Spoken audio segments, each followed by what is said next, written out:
आप सब जानते हैं कि 28 तारीख को उधमपुर में दो अलग अलग जगह पे बस में ब्लास्ट हुए थे। एक 28 की रात को लगभग 10:30 बजे और दूसरा 29 की अर्ली मॉर्निंग कोई 5:30 बजे के करीब। दोनों ही जगहों पे बस स्टैंड थे और जो रात को पार्किंग होती बसेस की, वहां पर बसेस उस वक्त लगाई गई थी। इत्फाकन ब्लास्ट के टाइम पे बस में सवारियां नहीं थी, मगर बगल में कुछ लोग एक दो जो बस में होते हैं उनको हल्की फुल्की लगी थी।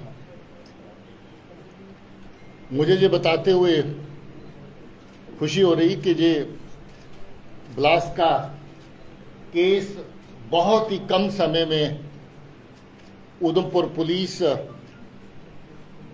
के ऑफिसर्स ने एडीजी साहब की क़यादत में वर्कआउट किया है और इसमें जो दोषी है उसको पकड़ लिया गया है।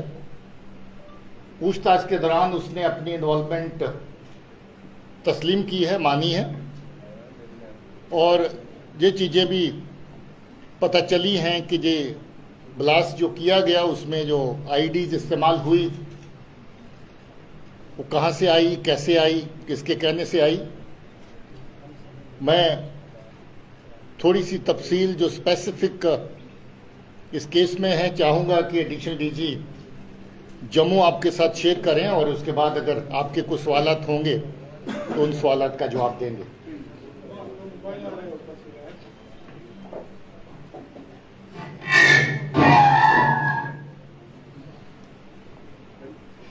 पिछले 6 महीने से ये देखा गया था कि आतंकी संगठन अपने पुराने कॉन्टैक्ट्स को रिवाइव करके उनका इस्तेमाल आतंकी गतिविधियों के लिए कर रहे थे। इसी सिलसिले में जैसा कि आप जानते हैं कि कुछ मॉड्यूल्स को पकड़ा गया था जिसमें पिछले उधमपुर ब्लास्ट के एक्यूज भी शामिल थे। इसी कड़ी में मोहम्मद अमीन भट्ट इलियास खुबैब, जो डोडा का रहने वाला है, इसने उधमपुर में पिछले ब्लास्ट में भी इसका हाथ था और अभी के ब्लास्ट में भी इसी आतंकी ने, जो कि पाकिस्तान में जाके सेटल हुआ है, वहां से इसने अपने कॉन्टैक्ट्स को रिवाइव किया, जिसमें असलम शेख नाम का आतंकी, जो बसंतगढ़ उधमपुर का रहने वाला है, उसको इसने सोशल मीडिया ऐप्स के जरिए कॉन्टैक्ट किया और उसके बाद इसको 21 तारीख सितंबर को इसने कहा कि तुम्हें कोई सामान जो है मैं ड्रॉप करवाऊंगा ड्रोन के जरिए, उसको पिकअप करना है। 24 तारीख को 23 और 24 की दरमियानी रात को असलम शेख दयालचक के एरिया में आके खुबैब के कहने पे उसके बताए गए लोकेशन पे जाके आईडीज की कंसाइनमेंट पिक करता है, जिसमें 3 स्टिकी बॉम्ब्स और 4 दूसरे किस्म के नए किस्म के आईडीज उन्होंने भेजे थे। ये वो रिसीव करता है और अपने घर ले जाता है। 27 तारीख को इसको खुबैब का आदेश आता है कि आपने एक हाई प्रोफाइल मिनिस्टर की विजिट है, उसके पहले आपने किसी सूटेबल लोकेशन पे आईडीज फिक्स कर देना है। तो असलम शेख अपने घर से निकलता है, बसंतगढ़ से रामनगर की तरफ आता है और उसी बस में रामनगर में उतरने के बाद वहां के नजदीक के बाथरूम में जाके 2 आईडीज को एक्टिवेट करता है। एक आईडी जिस बस में वो आया था, रामनगर में उतरा था, उस बस में लगाता है पीछे की तरफ, और दूसरा रामनगर के से जो उधमपुर गाड़ी आ रही थी उसमें लगाता है। 2 आईडीज ये लगाता है। इस पे तफसील से इंस्ट्रक्शंस पास किए गए थे खुबैब के द्वारा, जिसमें उसको बताया गया था आईडी को असेंबल कैसे करना है, एक्टिवेट कैसे करना है। 6 किस्म के टाइमर्स उसको बताए गए थे कि 3.5 मिनट से लेके 14 घंटे की टाइमर उसको जो स्विच अवेलेबल था उस पर 4-5 किस्म के वो ऑन ऑफ स्विच थे, उसकी परमुटेशन एंड कॉम्बिनेशन के जरिए ये अलग अलग किस्म की टाइमर्स को एक्टिवेट कर सकता था। तो इसने दोनों गाड़ियों में, एक गाड़ी में 7 घंटे की टाइमर और एक गाड़ी में 14 घंटे की टाइमर लगाई और उसको वहां रखने के बाद ये वापस बसंतगढ़ चला गया। उधमपुर पुलिस ने अपनी पूरी टीम के साथ मेहनत करके 4-5 संदिग्ध लोगों को पहले पूछताछ के लिए बुलाया था, जिनमें एक ये भी शामिल था, और इसकी पूछताछ पे इसने अपने सारे जो कारनामे किए हैं उसका खुलासा किया। इसकी शिनाख्त पे 5 जो बची हुई आईडीज थी वो बरामद कर ली गई है, जिसमें 3 स्टिकी बॉम्ब है, 2 और उसी किस्म के आईडीज थे जो कि वहां पे उधमपुर में लगाए गए थे। इन सब को यहाँ डिस्प्ले पे रखा गया है और आप इनको देख सकते हैं। साथ ही साथ इसी मॉड्यूल से एक और जैश का मॉड्यूल जुड़ा हुआ था जो कठुआ बेस था, जिसमें जाकिर हुसैन नाम का शख्स, उसको गिरफ्तार किया है, मल्हार का रहने वाला है, और उसको फरीद नाम के आतंकी जो पाकिस्तानी आतंकी था, 10-12 साल जेल काट के वापस पाकिस्तान गया था, वहां से इसने इसको एक्टिवेट किया था। उसकी गिरफ्तारी के बाद भी उसकी शिनाख्त पे एक स्टिकी बॉम्ब बरामद किया गया है। तो 2 जो मॉड्यूल्स थे, एक जैश का और एक लश्कर का, ये इस ऑपरेशन के जरिए इनको काबू कर लिया गया है और अब इस पे जैसे जैसे तफ्तीश चलेगी आगे की कार्रवाई की जाएगी। ये बेहद शर्मनाक बात है कि जो पाक नवाज फोर्सेस हैं, एजेंसीज हैं, वो जम्मू के अमन के माहौल को खराब करने के लिए और ख़ास तौर पे जब जब जहां पर कोई हाई लेवल विजिट हुआ तो इस तरह की नापाक हरकतें और साजिशें की। आपको याद होगा कि ऑनरेबल प्राइम मिनिस्टर का विजिट जब हुआ था तब जैश के 2 फदाइन जहां पर जम्मू शहर में आके ठिकाना बनाए बैठे थे ताकि उस विजिट के साथ साथ कोई बड़ी कार्रवाई करें, मगर उस वक्त भी ये अच्छा हुआ कि पुलिस की सतर्कता के रहते टाइम से पता चला और उन दोनों आतंकियों को न्यूट्रलाइज किया गया और जैश का बहुत बड़ा मॉड्यूल जो था उसको ध्वस्त किया गया। इस बार भी ये लश्कर का मॉड्यूल है, बेसिकली असलम शेख लश्कर के साथ वाबस्ता है। 2005 में ये एक्टिव आतंकी होता था और बिलावर के केस में गिरफ्तार हुआ था जिसमें इसको सजा हुई थी और थोड़ा ही अरसा पहले जेल से शूट करके ये वापस आया था और जेल से छूटने के बाद ही ये पाकिस्तान में बैठे अमीन के खुबैब जिसको कहते हैं उसके कांटेक्ट में आया और इसको ये कार्रवाई दी गई कि इस वक्त जो बड़ा एक विजिट दिल्ली से प्लान हो रहा है उसके पहले कोई बड़ी कार्रवाई की जाए और उसको जगह भी दी गई कि उधमपुर में जहां पहले किया था उसी जगह पर इस तरह के फिर से 2 बड़े धमाके जो हैं उनको अंजाम दिया जाए।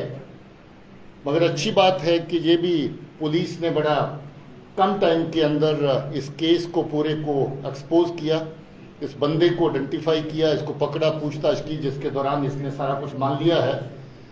पॉसिबल था कि अभी भी इसके पास आईडी और अवेलेबल थी, अभी 5 आईडी और इसके पास अवेलेबल थी और अगर ये पुलिस की गिरफ्त में नहीं आता तो हो सकता था कि और भी इस तरह की आतंकी कार्रवाइयाँ ये 2-3 दिन के अंदर जो हो जाती।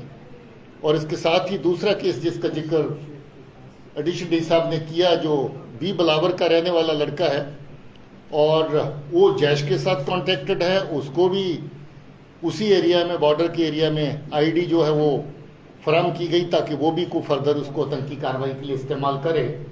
मगर अच्छा हुआ कि उस केस में भी वो आईडी पहले ही बरामद हो चुकी है और वो लड़का पकड़ा जा चुका है। इस तरह की साजिशें जो नॉन स्टेट एक्टर्स जिनको कह करके लश्कर या जैश के मॉड्यूल्स के थ्रू जम्मू के आसपास के एरिया में, जम्मू, उधमपुर, कटरा, राजौरी, पुंछ, जो पिछले जितने भी इंसिडेंट हुए, आप सबको पता है कि लगभग तमाम इंसिडेंट्स को पूरी तरह वर्कआउट कर लिया गया है। पहले भी जो तालिब हुसैन का जो मॉड्यूल था, एक वो बड़ा मतलब समझ लीजिए कि पूरी लेंथ एंड ब्रेड्थ जो आपकी जम्मू प्रोविंस की बनती है, रामबन तक, राजौरी, पुंछ की, उधमपुर की, सब जगह पे उसकी इन्वॉल्वमेंट थी। उसके बाद भी एक बड़ा मॉड्यूल जो जम्मू में बैठ कर के जम्मू से ही चल रहा था, वो मॉड्यूल भी बस्ट किया गया। और अब ये तीसरा मॉड्यूल जो बड़े लेवल का, और चौथा वो जो फदाइन अटैक के लिए लोग आए थे। इस तरह की नकलो हरकत बार बार जहाँ पर होती है, ड्रोन का इस्तेमाल होता है और ड्रोन के जरिए से आईडी, रेडीमेड आईडी और वेपन जहाँ पर भेजे जाते हैं ताकि आतंकी कार्रवाइयाँ जम्मू के खित्ते में उनको एक्टिवेट किया जा सके। और इसके साथ ही कुछ सामान जहाँ से कश्मीर की घाटी में भी पहुँचाया जाता ताकि वहाँ के आतंकी जो वहाँ पर जो दहशतगर्द एक्टिव है उनको सामान पहुँच सके। सो ये वाक़या में शर्मनाक वाक़ा है और इस तरह के वाक़ात के ऊपर पुलिस ने बड़ा जल्द काम किया है। मैं अपनी पुलिस की टीम को मुबारकबाद देना चाहता हूँ। इसमें एडीजी साहब, इनके साथ डीआईजी, एसएसपी और नीचे जो टीम खासतौर पे एसडीपीओ जो इलाके के हैं, उनकी टीम ने बहुत अच्छे से तफ्तीश करी और इस केस को पूरे को निकाला है।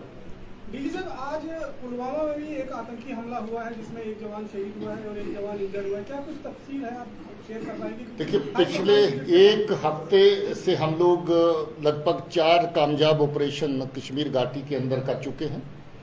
उसमें जैश के, लश्कर के दहशतगर्द जो हैं उनको एलिमिनेट किया गया है। ये जो अभी आज की घटना हुई, इसमें उस वक्त हमारे डीएसपी हेडक्वार्टर एक नाका की इंस्पेक्शन के लिए, एक जो सीआरपी और पुलिस का नाका था वहाँ पर पहुँचे थे और किसी गली की तरफ से उस वक्त फायर आया जिसमें जावेद अहमद डार नाम के एसपीओ हमारे जो हैं वो शहीद हुए।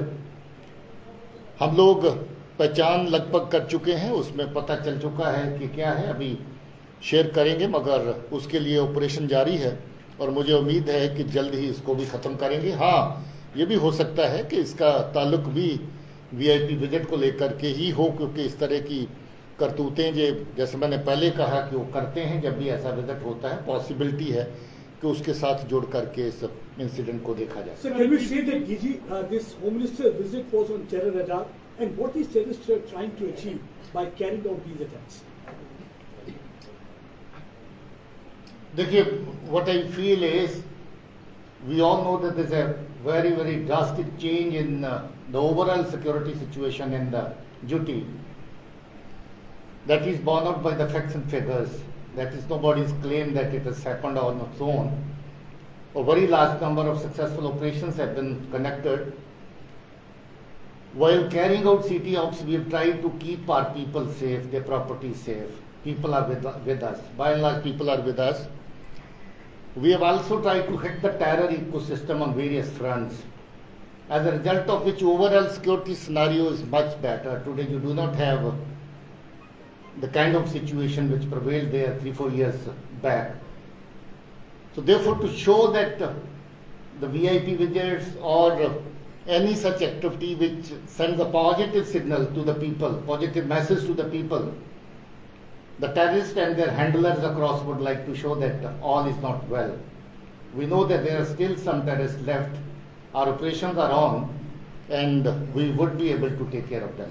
Because he is here to launch several development projects. Can we say that Pakistan is enemy of development? Can't see the smile on the faces of the people they're trying to target? Absolutely, you are right. Pakistan is an enemy of development, is a lover of destruction. That is what they've done for the last 30 years, over 30 years. They won't like any developmental activity to happen. They won't like people to heave a sigh of relief and lead a normal life. So definitely Pakistan and its agencies have been ensuring that the valley remains not in peace but in disturbance. But now that things are better, things are improving every day. So therefore, definitely I would say that that is the purpose behind this kind of acts. That in this case also, in the Udhampur twin blast case also, weapons were smuggled through drones. Sir, it's a huge challenge for the security agencies. We understand that many steps have been taken to counter the drone menace. Sir, what else will be done? Because time and again we have seen that weapons are being transported and even drugs are being smuggled to ruin the future of youth of Jammu and Kashmir. What are the steps being taken to counter this threat? See, the one thing that has been very, very favorable to us is that we have got a lot of int available with our police and our intelligence working here.